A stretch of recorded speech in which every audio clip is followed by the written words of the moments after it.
Bismillahirrahmanirrahim.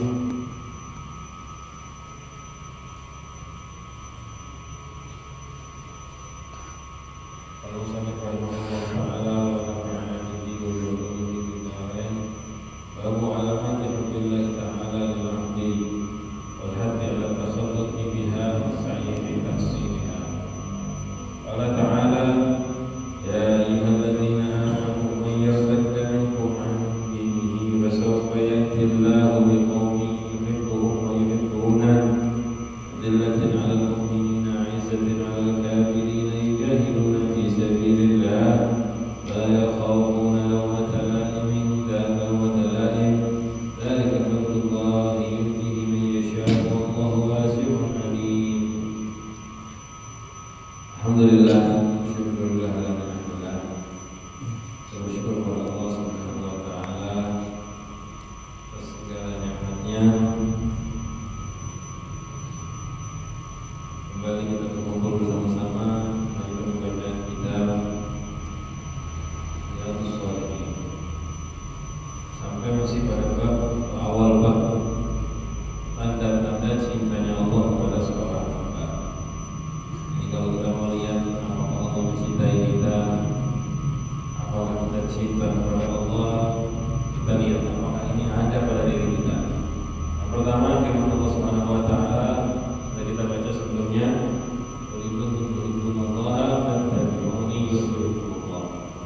katakan wahai Muhammad, jika kalian mencintai Allah maka ikuti aku.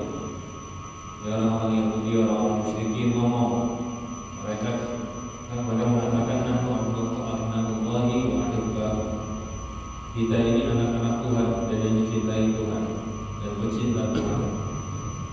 Lalu turun firman Allah, sampaikan bagi mereka wahai Muhammad, kalau memang mereka cinta kepada Allah, ikuti aku, artinya ikuti Nabi Muhammad. Jadi mengikuti Nabi Muhammad itu tanda cinta kepada Allah. Dan yuhibbukumullah, tanda juga akan dicintai oleh Allah.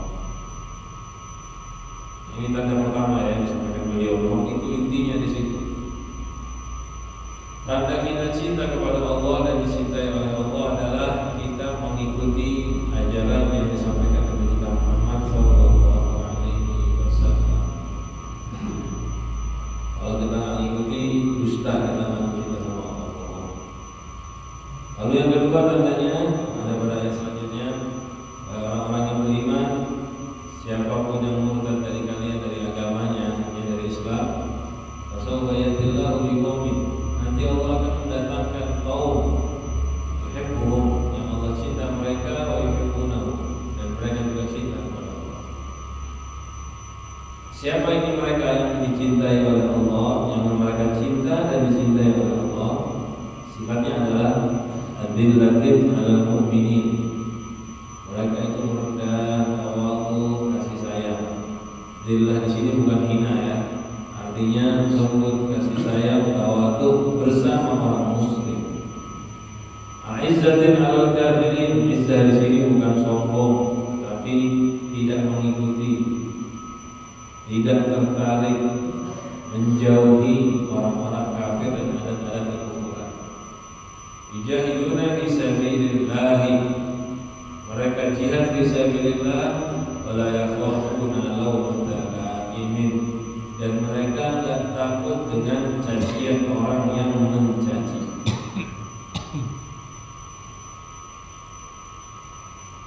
Nah, ini 4 sifatnya orang yang dicintai oleh Allah. Pertama, mereka sesama muslim itu tawadhu, rendah, sopan, kasih sayang. Kalau sama orang-orang saleh begitu, sama orang-orang muslim seperti itu. Ini tanda dia cinta Allah dan dicintai oleh Allah. Sopannya itu kepada orang-orang yang beriman, kepada orang yang menampakkan iman. Itu sopan santun, kasih sayang, lembut. Tetapi kalau sama orang kafir tidak. Bukan berarti kasar, benci, caci maki, bukan. Tidak, mereka nggak caci maki, mereka nggak mukul, kan. Cuma mereka nggak tertarik, mereka menghindar, mereka menjauhi. Ya seperti orang asing, nggak dikenal gitu. Nah ini perlu diperhatikan. Ini seringkali muslimin sangat disayangkan, walaupun mungkin kadang-kadang nggak sampai ke derajat seperti ini sama orang kafir. Ada 2 orang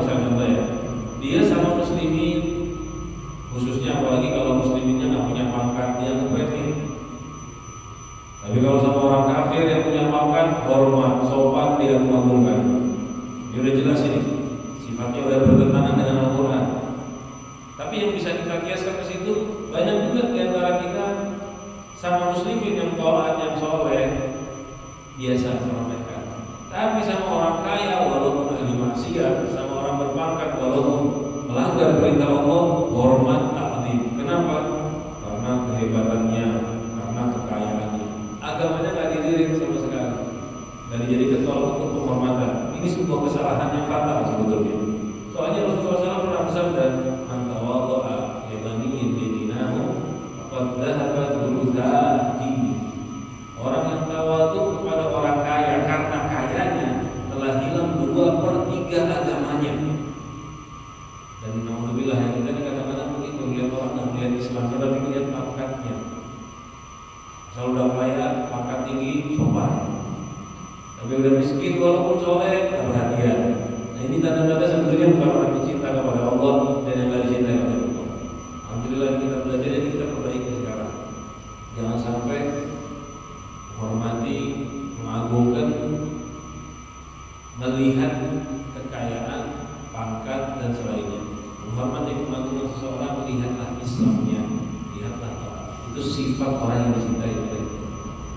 Dan yang aneh kalau di akhir zaman ini, kadang-kadang ada sebagian orang yang mengakui Islam tapi menghormati muslimin beneran. Ini Islam dan kafir ya. Menghormati musliminnya lebih ringan daripada menghormati orang kafir. Kalau udah kafir diagungkan, dibesar-besarkan. Seperti contoh ini kan banyak di akhir zaman. Kalau ada acara orang kafir, semangat bukan main menjaga, mengamankan. Giliran acaranya orang Islam, cuek dan perhatian. Bahkan kadang-kadang kalau ada syiarnya orang kafir, dia ikutan ramai. Tapi dia mulai tak bangun ke masjidnya, sholat berjamaah, Jumatan terlambat. Giliran suruh jaga tempat ibadah yang lain, paling depan. Giliran ada acara di masjid, paling belakang. Nah yang seperti ini ditanda, tanda dibenci oleh Allah. Alhamdulillah ya. Memang kita disuruh baik sama orang kafir dalam rangka berdakwah, bukan mengagungkan mereka. Kita disuruh menghormati orang kafir dalam rangka berakhlak baik, bukan untuk menekan mereka. Itu yang perlu kita bedakan. Kemudian kita jaga selalu. Ini sifatnya dua tadi ya. Lalu yang ketiga, jahiduna fi sabilillah. Mereka jihad fi sabilillah. Ini sifatnya orang yang mencintai Allah dan dicintai Allah. Mereka selalu jihad.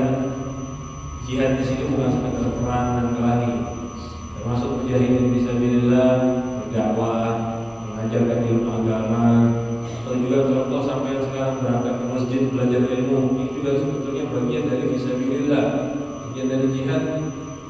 Bahkan ini repot sekali orang berangkat subuhan ke masjid ibadah, belajar ilmu agama, ini dibenci sama nafsu. Itu namanya jihad. Dan ini yang dikenal dengan jihadul akbar. Rasulullah mengatakan ketika beliau pulang dari perang, isyarat kepada sahabatnya, kalian pulang dari jihad kecil menuju jihad besar. Padahal habis perang subuhan. Tanya sama mereka, perang apa ya Rasulullah? Dikiranya ada perang lagi. Tidak, perang yang besar itu adalah jihadul nafas, perang melawan hawa nafsu. Jadi itu jihad yang besar. Bisa kita kiaskan ke sini. Mereka sebutnya jihad fisabilillah.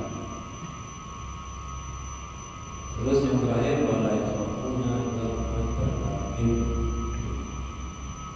Dan mereka tidak takut cacian orang yang mencaci.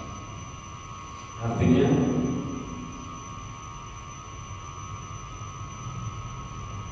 walaupun dijelek-jelekkan oleh orang-orang Yahudi, oleh orang-orang kafir, yang penting kita berjalan di jalan Islam, tidak takut. Kadang-kadang kita waktu sama muslimin, tidak mengikuti orang kafir, jihad fisabilillah, dia takut. Jadi mengerjakannya bukan karena Allah. Nah, yang seperti ini bukan tanda-tanda muslimin yang sempurna, bukan tanda orang yang cintai Allah. Sahabat yang tadi digambarkan, kelompok muslimin tadi yang digambarkan dicintai oleh Allah, itu mereka melakukan ini semua tanpa takut, bukan karena takut cacian orang-orang yang mencaci. Jadi kerjaan itu murni karena Allah, dan kerjaannya juga tidak ketakutan.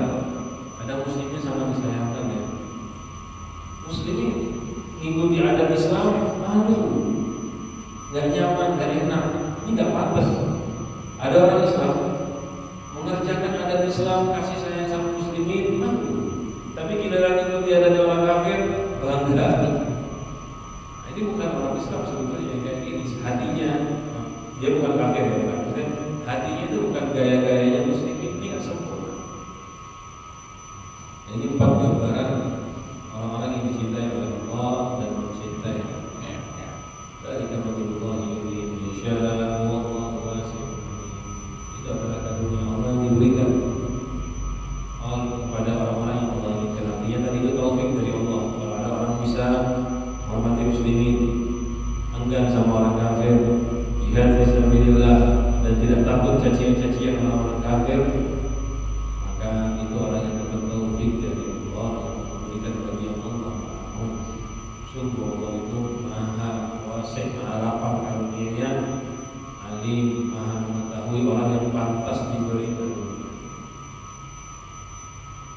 Itu sudah berarti sudah 5 ya sebetulnya kita lihat tanda orang dicintai oleh Allah. Pertama, secara global ittiba mengikuti Nabi Muhammad. Kemudian yang selanjutnya tadi yang 4 itu sebetulnya masuk dari ittiba. Hormati muslimin itu juga ittiba, sama global bagian dari ittiba. Karena itu lebih terperinci. Selanjutnya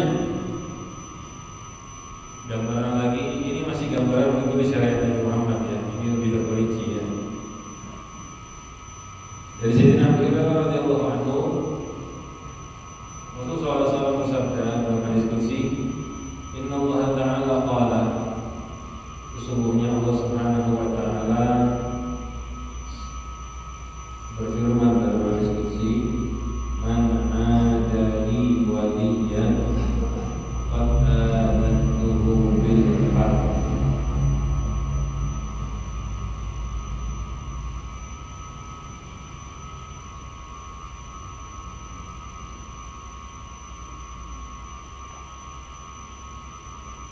Barang siapa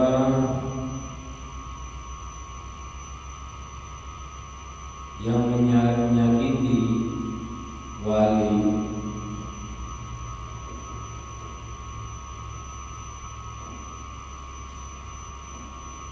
memusuhi walinya,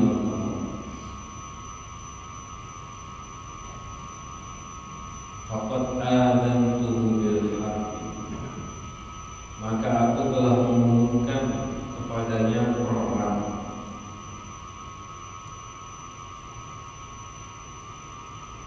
Jadi barang siapa yang menyakiti walinya Allah, memusuhi walinya Allah, dia mendapatkan hal yang sangat berbahaya. Apa itu? Perang dengan Tuhan. Sudah nggak mungkin bisa berhasil apa-apa. Gak usah digambarkan menang atau kalah, gak mungkin. Orang segala manfaat miliknya semuanya dari Tuhan. Ini bahaya sekali, bahaya sekali. Pertama-tama kita bahas dulu. Kalimat ada adalah memusuhi, menyakiti. Memusuhi, menyakiti dengan sengaja. Kalau kayak jalan kesenggol wali, kakinya diinjak bisa, itu lain cerita. Ini contoh aja biar kita jelas ya. Menyakiti, entah nyakiti badan atau menyakiti mengganggu kehormatannya atau mengganggu hartanya. Jadi mu'adah itu menyakiti betul-betul. Ribai wali di belakang termasuk, mencaci, memaki termasuk, hati-hati. Mungkin kita ini banyak, kalau nggak mungkin beranilah, mana ada wali mencaci ulun mati. Kan gitu kan. Cuma perlu perhatikan, kita harus ngerti siapa itu walinya Allah. Jadi biar kita paham. Kadang-kadang kita tuh mikir wali itu orang terkenal yang viral, yang banyak muridnya. Enggak. Wali itu kadang-kadang nggak ada yang kenal. Makanya kita perlu tahu definisi wali. Siapa itu wali? Wali itu adalah arti kalimat orang yang dekat atau orang yang disanjung dianggap oleh Allah Subhanahu wa Ta'ala. Kaidahnya wali itu orang yang mengerjakan wajib, ninggalkan haram, mengerjakan sunnah, ninggalkan makruh, dan meninggalkan yang mubah karena takut terjerumus dalam syahwat. Lalu istiqomah, mereka adalah wali. Ini tafsir yang ada di qasidah bisyarah, qasidah rafut tablik. Itu bagus, salah satu penafsiran yang bagus daripada tafsirannya Wali. Ini mencakup dari beberapa hadis, dan nanti kita lihat di hadis ini juga sama. Isyaratnya di situ. Ada juga ayat yang sering kita dengarkan, ya. Ala inna awliyallahi la khaufun alaihim wa la hum yahzanun. Sesungguhnya para walinya Allah itu tidak takut di akhirat nanti dan tidak sedih. Kenapa? Sudah diamankan mereka oleh Allah. Siapa mereka? Alladzina amanu wa kanu yattaqun. Mereka wali itu di Al-Qur'an nanti dijelaskan orang-orang yang beriman dan bertakwa. Takwanya ini dijelaskan sama ulama. Apa itu takwa? Mengerjakan perintah, menjauhi larangan. Perintah wajib, perintah sunnah, larangan haram, larangan makruh, dan istiqomah akan itu. Mereka lah wali yang Allah Subhanahu wa ta'ala.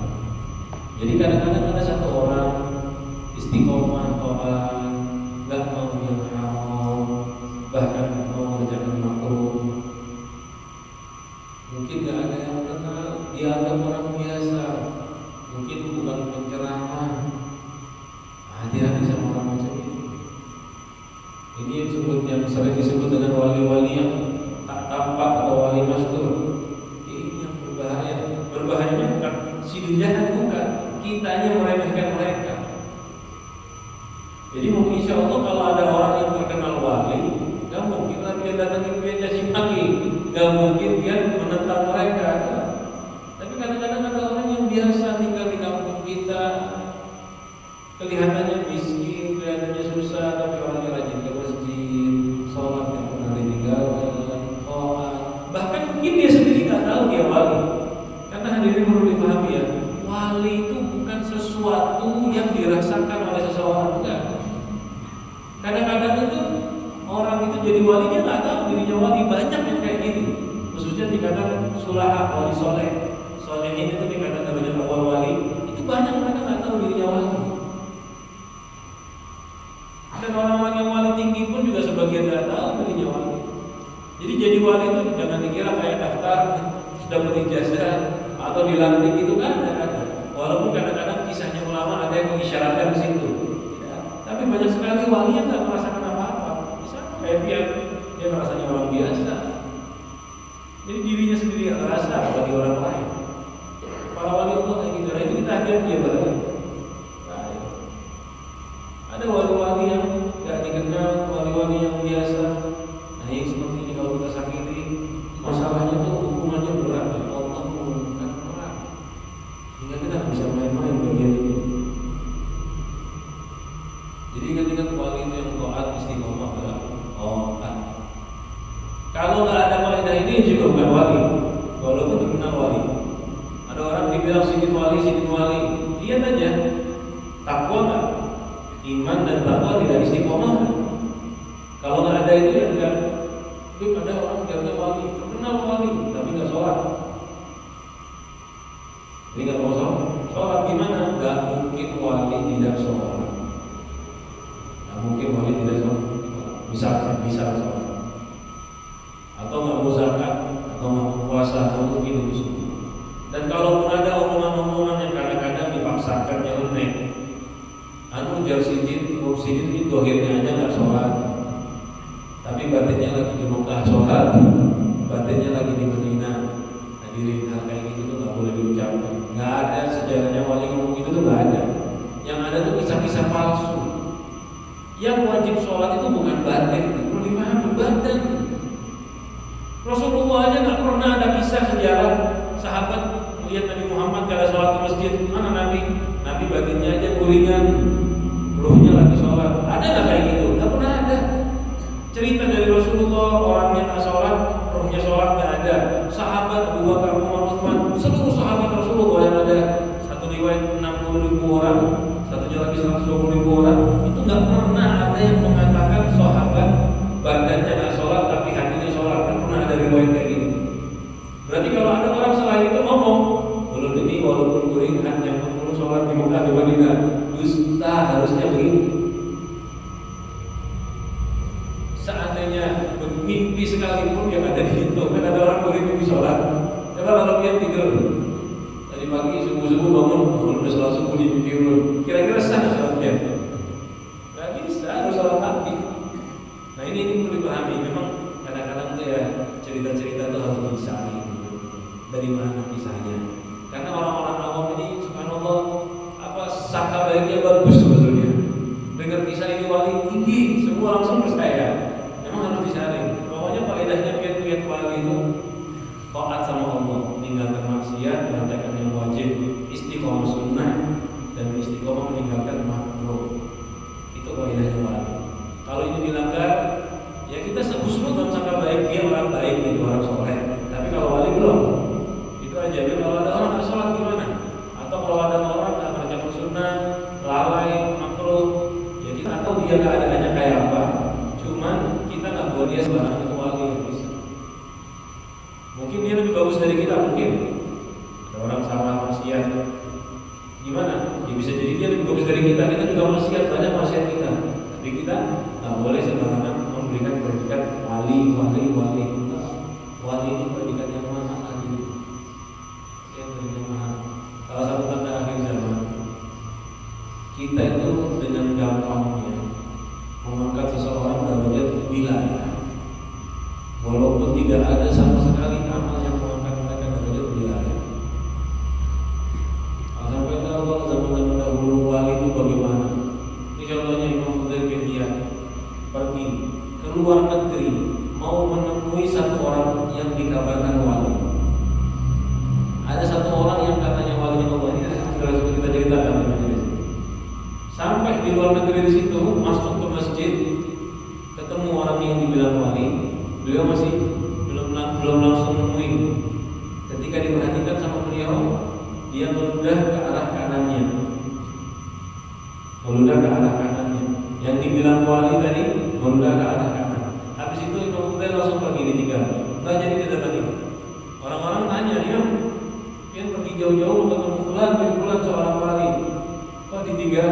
Kata Imam, nggak mungkin orang dikasih sirnya Allah ketika dia akan menjaga atas sunnahnya Rasul. Apa yang dilanggar? Udah ke kanan. Bayangkan apalagi ada sholat,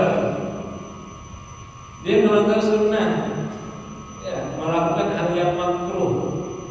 Kata beliau, nggak mungkin orang diberi sirnya Allah man lam yuhafidh ala sunnati Rasulullah. Kalau nggak jaga sunnahnya Rasulullah, tidak mungkin dia diberikan sirnya Allah Subhanahu wa Ta'ala. Dan itu tidak yang dimiliki orang seperti ini. Yang Haddad mengatakan, walaupun ada orang bisa terbang di langit, jalan di atas air, betul itu bahasanya di dalam kitab Risalah Ma'awah. Itu bukan wali. Ketika dia melanggar perintah Allah, meninggalkan yang haram, mengerjakan yang wajib, meninggalkan yang wajib, mengerjakan yang wajib. Jadi kita perlu koreksi itu. Tapi kalau ada orang yang taat, walaupun nggak ada karomahnya ibaratnya, tapi sini kan ada isi karomah. Wali itu nggak ada masalah sama karomah, enggak. Karomah itu cuma nama sebuah keajaiban. Tergantung orangnya. Kalau orangnya soleh, kalau keajaibannya namanya karomah. Kalau ahli maksiat, keajaibannya namanya istidraj. Udah jelas. Karomah itu nama keajaiban. Kalau ada orang soleh, taat, wali, tampak keajaiban, nama keajaibannya karomah. Tapi kalau ada orang ahli maksiat, tiba-tiba punya keajaiban, nama keajaibannya adalah istidraj. Itu aja. Atau pian-pian bisa kita semua, orang muslim biasa, bukan wali, bukan apa, tiba-tiba dapat keajaiban. Dia berangkat ke masjid, kantongnya kosong. Pas pulang rumah, buka baju, ganti baju di kantong ada duit 1 juta. Bukan hasil tolong duit orang, bukan. Tapi tiba-tiba keluar duit sendiri di kantong. Karomah, bukan karomah ini ya. Itu namanya ma'unah. Ada jadi muslim kayak gitu. Lagi kepepet, padahal nggak ada duit sama sekali. Tiba-tiba ada duit di bawah bantalnya, atau ada duit di kantong bajunya, atau ada muslimin contohnya jatuh. Harusnya ini secara kedokteran udah patah tulangnya, tapi dia nggak apa-apa, sehat-sehat saja. Hal ajaib begitu. Wali bukan. Kalau muslim biasa namanya keajaibannya disebut dengan ma'unah. Jadi keajaiban yang didapatkan muslimin secara Begitu. Jadi nggak harus ada orang punya keajaiban dulu jadi wali, ada. Kalau orang muslim, dan insya Allah mudah-mudahan ada di antara kita wali-wali Allah, insya Allah. Jangan anggap mereka muslimin, jangan anggap mereka muslimin, karena banyak yang mengatakan ketika 40 orang muslim kumpul ibadah, salah satunya adalah wali, salah satunya adalah walinya Allah. Nah, wali di mana? Yang soleh tadi yang kita bahas. Walaupun nggak ada yang kenal, walaupun dia kelihatannya cuma toat biasa saja, walaupun tidak bisa membaca isi hati orang, karena itu bukan bagian dari tandanya wali. Nggak ada syaratnya wali bisa baca isi hati orang, bisa tahu kejadian besok, itu semua bukan. Itu bukan tanda wali. Itu bonus bagi orang yang menjadi wali gitu. Tapi itu bukan hal yang dituju.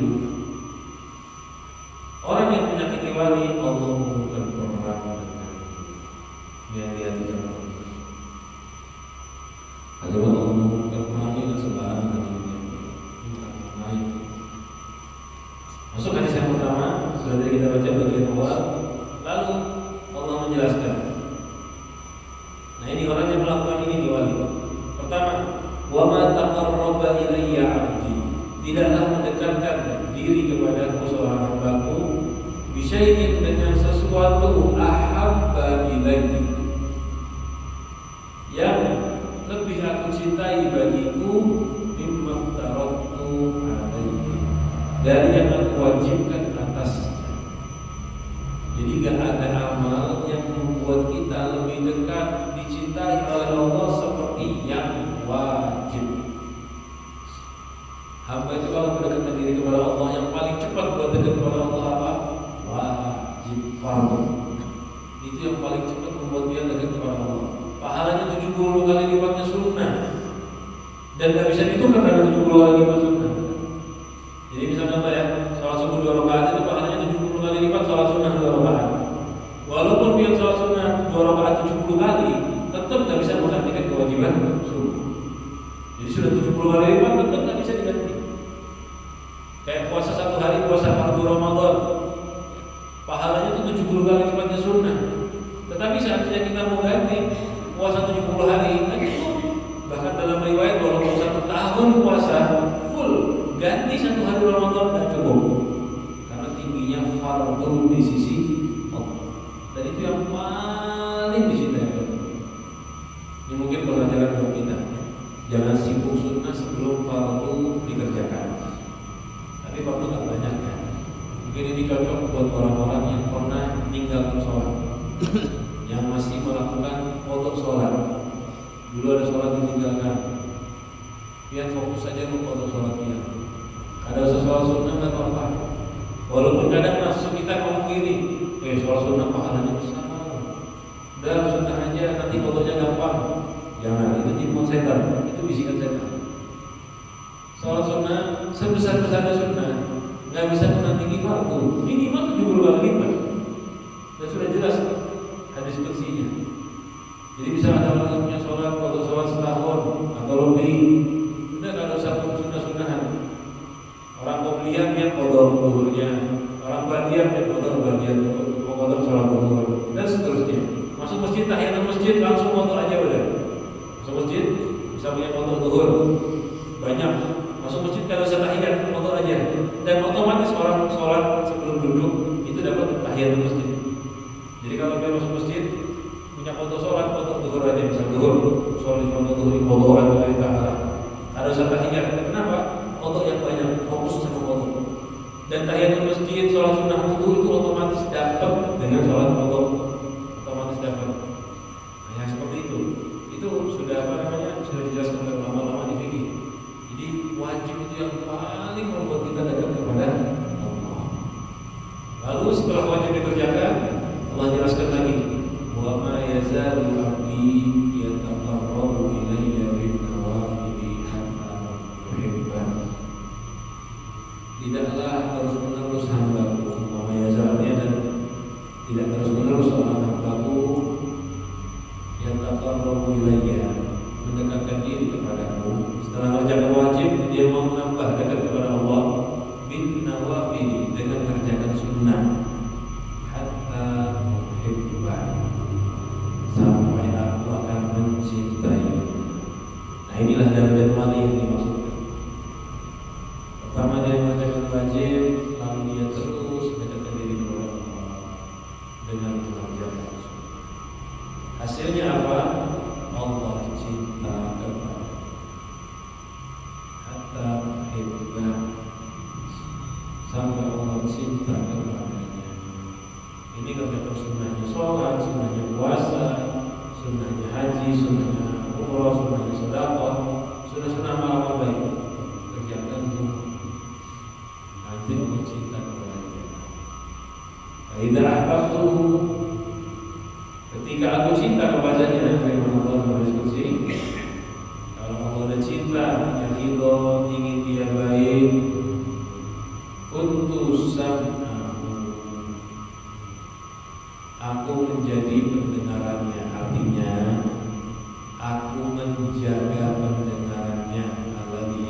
yamshihi, yang dia gunakan untuk mendengar.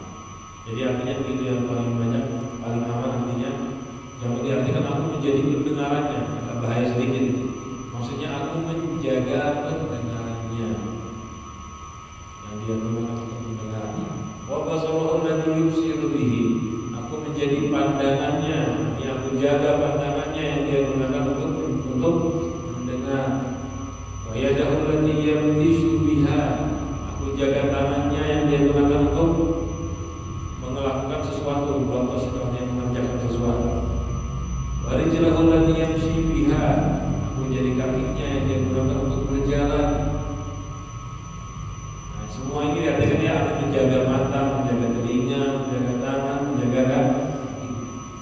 Dan itulah dijaga. Para wali itu dijaga kesehatannya, sudah jelas, dan juga dijaga dari yang haram. Ini salah satu hal yang kita sering lewati tapi kita nggak sadar. Biar kalau ada habis salah atau mau melakukan kejelekan, kelihatan orang soleh, malu gak gitu? Ada yang buka aurat, gurunya lewat, ada yang perempuan kadang pakai cadar, ada orang soleh lewat, malu gak ada? Malu kan? Langsung minggir. Sumpah kelihatan besar. Kenapa? Karena Allah jaga walinya biar tidak melihat aurat dia. Itu termasuk gambaran penjagaan Allah. Jadi Allah menjaga walinya agar tidak melihat sebuah maksiat, sehingga Allah tanamkan malu di orang-orang, nggak mau kelihatan wali tersebut. Jadi ada yang mau maksiat sembunyi biar kelihatan wali. Kenapa? Allah jaga pandangan wali tersebut. Ada yang buka aurat, Allah jaga pandangan wali tersebut yang mau melihat aurat tersebut. Itu salah satu penjagaannya. Subhanallah, benar-benar dijaga oleh Allah. Pendengarannya, semuanya dijaga oleh Allah, yang diharamkan, dan juga dijaga kesehatannya sampai di akhirat nanti. Wa in sa'alani, dan jika orang tersebut bertanya, ya wali tadi yang dicintai oleh Allah, meminta kepada Allah, aku akan berinya. Kalau makanya kita sering berdoa sama wali, kenapa? Karena doanya kabul. Bahkan ada aulia-aulia itu yang ucapannya lebih cepat daripada kilat, sampai dibutuhkan sama ulama biasanya. Doa kabul, doa kabul. Makanya kita mendatangi para aulia, masih hidup ataupun sudah di alam kuburnya, kita berdoa meminta kepada Allah, oleh ziarah, doakan walinya di dalam kubur, dan mudah-mudahan berkat beliau kita diampuni dosanya. Kadang-kadang orang tuh walaupun di kubur, kalau orang soleh bisa mendoakan, bisa. Dalilnya hadis Rasulullah SAW dalam riwayat Imam Bukhari, kan Rasulullah di dalam kubur mendoakan kita kan. Kalau dapat kabar baik, beliau bersyukur kepada Allah, baik wajadtu ghairu dzalika istaghfarullah lakum. Aku beristighfar kepada Allah bagi kalian. Artinya apa? Nabi memintakan pengampunan buat kita. Berarti kan Nabi mohon. Bisa. Orang yang sudah meninggal itu bisa minta kepada Allah dan bisa diberikan, dikabulkan bisa. Nah, para aulia begitu. Kalau di dalam kuburnya mereka bisa mendoakan kita, bisa mendoakan kita. Makanya kadang-kadang kita tuh datangi ulama salihin walaupun sudah meninggal, kita doa ulang kabul doa kita. Bahkan kadang-kadang lebih cepat daripada usaha kita secara zahir. Karena begitu, wali itu kalau meminta kepada Allah dikabulkan. Wali itu kalau meminta kepada Allah cepat sekali kabul.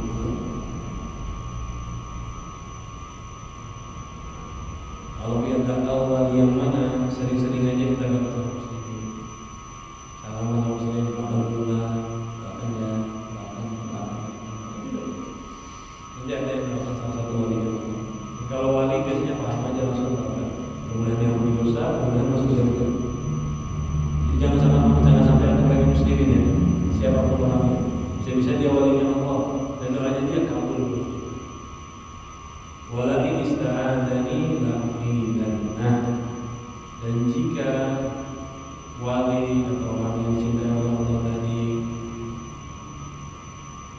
berlindung kepada Allah, niscaya Allah akan melindungi dia. Nah, ini tanda orang yang dicintai oleh Allah.